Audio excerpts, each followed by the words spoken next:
Hi, my name is Keith Mazza. Most of you know me as Sifu Keith. Welcome to our channel. Hey everybody, Sifu Keith here, and today's video we're going to be covering an application to minus star the dipper from the Tai Chi Sword form and defending an overhead strike.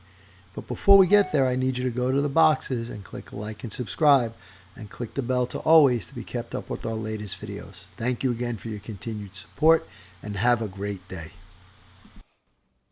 So moving into minus star the dipper after the block and sweep, we're going to have a carry across. And this is simple, just a straight cut up through the body. So if Keith's coming at me from overhead, I want to step off the line and carry him down and utilize this to cut right up through the center. So again, he's coming in, I step off the line, I carry him down, and I lift to cut. One more. Coming off the line and cut straight up. And don't forget to hit the like, subscribe, and share buttons.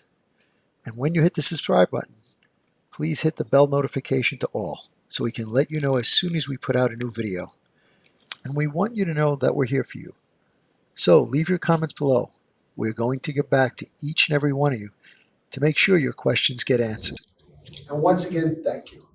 We look forward to being your all things Wing Chun and more for many years to come.